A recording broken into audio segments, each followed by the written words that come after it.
ലക്ഷ്മിയ, നീ ഞാൻ വെളുക്കുന്ന നേരത്തെ വെള്ളം ഒഴിക്കണമെന്നുണ്ടെങ്കിൽ സ്റ്റുഡിയോക്കാരൻ പറഞ്ഞ മാതിരി നേരം വെളുത്താലും വെളുക്കില്ല. അപ്പന് വെള്ളം ഒഴിച്ച് കഴിയുമ്പോഴാ ബോധം പറഞ്ഞത്. ആനോട് കാണിക്കണ ഒരു മര്യാദ. അപ്പന് മാനസാന്തരം വരാൻ ഇടവകയിലെ അച്ഛനെ വിളിച്ച കൂട്ടപ്രാർത്ഥന. പിന്നെ ഇവന്റെ തോന്നിയാസിന് ഇടവകയിലച്ച കൂട്ടിക്കല്ലേ. അച്ഛനല്ലെങ്കിൽ എന്താ, ചെറിയ അച്ഛൻ ഉണ്ടായിരുന്നില്ലേ? ചെറിയ അച്ഛനല്ലേ അച്ഛനല്ലേ? 2 കുട്ടികളുടെ അച്ഛൻ. ആന്റി, ഞാൻ സോപ്പ് എടുക്കട്ടെ? പോത്തുകളെ ആരെങ്കിലും സോപ്പ് തേച്ച് കുളിപ്പിക്കാറുണ്ടോ മോളെ? അപ്പൊ നമ്മളെ പോത്തൊന്ന് വിളിക്കണോ? അത് നിന്നല്ലേടാ, അന്യ. അപ്പൊ ഞാനാരാ? നീ പോത്തും കുഞ്ഞ്. തലയിൽ വെള്ളം ഒഴിക്കില്ല കേട്ടോ, മുടിയില്ലാത്തതാ, വെള്ളം ഇറങ്ങും. വെള്ളം ഇറങ്ങാൻ വേണ്ടി തന്നെയാ. എന്തായാലും വേണ്ടില്ല, കുറെ കള്ളും കോഴിയും കിട്ടിയപ്പോ നിന്റെ അച്ഛന്റെ പരിഭവം മാറിയല്ലോ. മാറി. ഇവൻ നമ്മടെ മുത്തല്ലേ, അപ്പന്റെ വെളുത്ത മുത്ത. അതാണ് എന്റെ കർത്തപ്പൻ. പക്ഷേ ഓസ്ട്രേലിയയിൽ പോണ കാര്യം മാത്രം അമ്മയോടും മോനോടും അപ്പന് നോ യോജിയും നടക്കില്ല. അപ്പോഴായാലും ഇപ്പോഴായാലും അപ്പൻ പിടില്ല. കെട്ടിപ്പിടിച്ചിരുന്നു.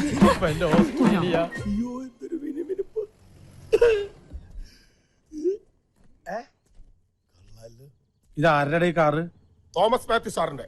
ഏത് തോമസ് മാത്യു? ആദിയുടെ സ്പോൺസർ. അങ്ങേരെ ആസ്ട്രേലിയക്ക് പോകാനുള്ള വിസയുമായി വന്നതാ. ഞങ്ങളുടെ ആദ്യം ഒന്ന് ആസ്ട്രേലിയക്ക് പോയിച്ചു വരട്ടെ. ഈ വീട്ടുമുറ്റത്തും കിടക്കും ഇതുപോലൊരു കാറ്.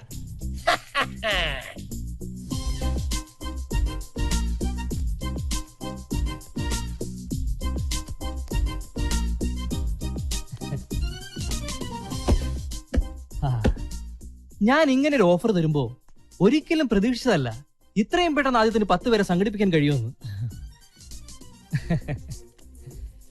ഇത് 10 പേരുടെ വിസയുടെ ഡ്യൂപ്ലിക്കേറ്റ് കോപ്പിയാണ്. പിന്നെ ഇത് ആദിക്കുള്ള വിസ. ഇതൊരിക്കലും എന്റെ ഔദാര്യമല്ല, ആദിയുടെ ഹാർഡ് വർക്കിനുള്ള compliment. Thank you sir. Sir, ഇതെന്റെ അമ്മയാണ്. പറയാതെ തന്നെ മനസ്സിലാവും അമ്മയുടെ സൗന്ദര്യ ആദിക്ക് കിട്ടിയിരിക്കുന്നത്. സർ, ഇതെന്റെ അപ്പനാ. നോനോ, എനിക്കിത് വിശ്വസിക്കാൻ പറ്റുന്നില്ല. അയ്യോ, സത്യോട്ട് എന്റെ അപ്പനാ. ഇത് ആദിയുടെ അപ്പനാണെന്ന് കണ്ടാ പറയില്ല.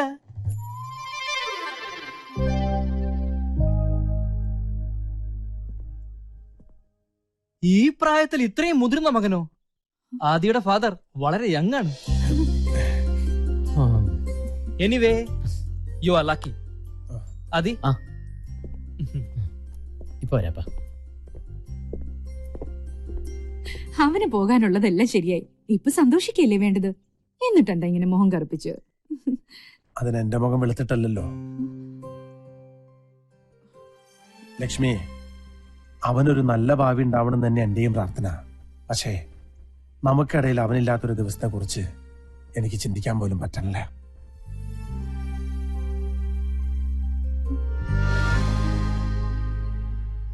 അപ്പൊ next Monday hotel White City. Okay sir.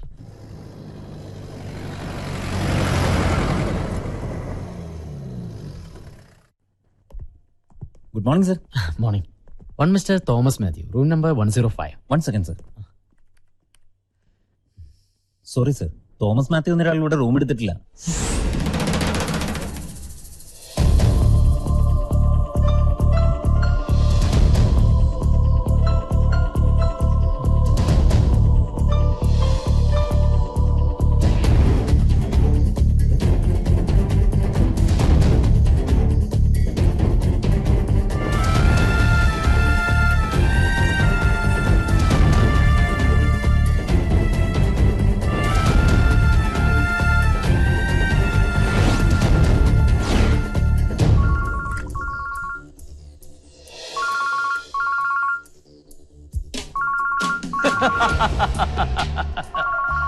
അവനാ ആന്റണി ആദിത്യവർമ്മ.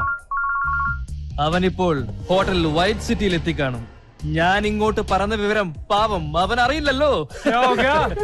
ഏക് ബുദ്ധു ഹേ ദുനിയാ കാ നമ്പർ 1 ബുദ്ധു.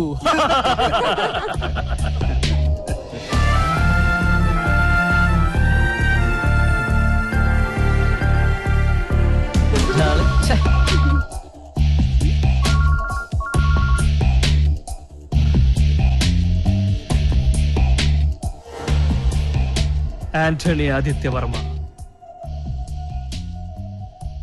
ഗാവോ പിയോ മസ്സ കരോ.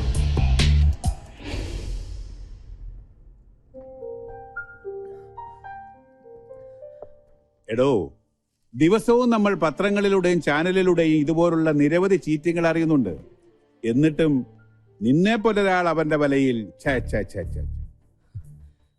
വ്യാജ മേൽവിലാസവും മരിച്ചുപോയ ഒരാളുടെ പേരിലുള്ള മൊബൈൽ ഫോണും അവൻ നിന്നെ സമർത്ഥമായി കബളിപ്പിച്ചിരിക്കുന്നു. സാറിന് എന്തെങ്കിലും ചെയ്യാൻ പറ്റുമോ? ആദിത്യ, നീ തന്ന പരാതിയിന്മേൽ അന്വേഷണം നടക്കും. ഇനി അവൻ പിടിക്കപ്പെട്ടാലും അവന്റെ പേരിൽ സ്വത്തില്ലെങ്കിൽ അവന് കിട്ടാൻ പോകുന്നത് കുറച്ചു കാലത്തെ ജയിൽവാസം. അതുകൊണ്ടൊന്നും നീ മീഡിയേറ്ററായി വാങ്ങിക്കൊടുത്ത 40 ലക്ഷം രൂപയുടെ ഉത്തരവാദിത്വത്തിൽ നിന്ന് നിനക്ക് ഒഴിഞ്ഞു മാറാൻ പറ്റുമോ?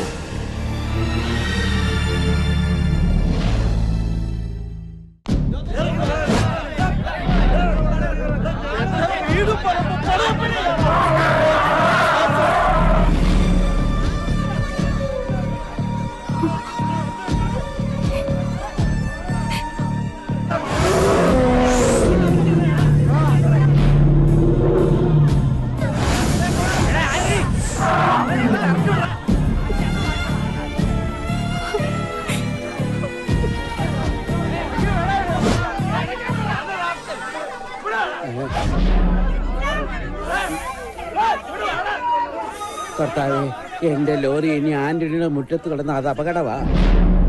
എടുത്ത് മാറ്റിക്കളയാം. ഇനി അവൻ ഈ വളയം പിടിക്കണ്ട.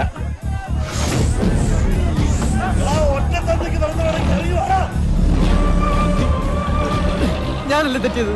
അവരെന്നെ ശിക്ഷിച്ചോട്ടെ. അവരെന്തിനപ്പുറം അകത്തേക്ക് കേറി പോടാ. ഇനിയെങ്കിലും അപ്പം പറയണൊന്ന് കേക്കടാ.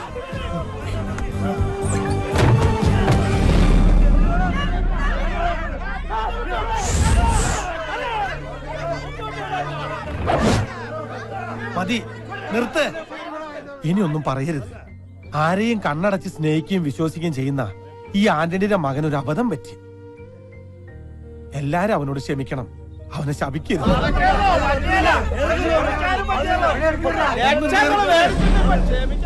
ഞാൻ പറയട്ടെ, കർത്താവിന് നിരക്കാത്ത ഒന്നും ഞാൻ എന്റെ കുടുംബം ചെയ്തിട്ടില്ല. ഈ വീടും സ്ഥലം വിറ്റിട്ട് ഞാൻ നിങ്ങളുടെ കാശ് തരും.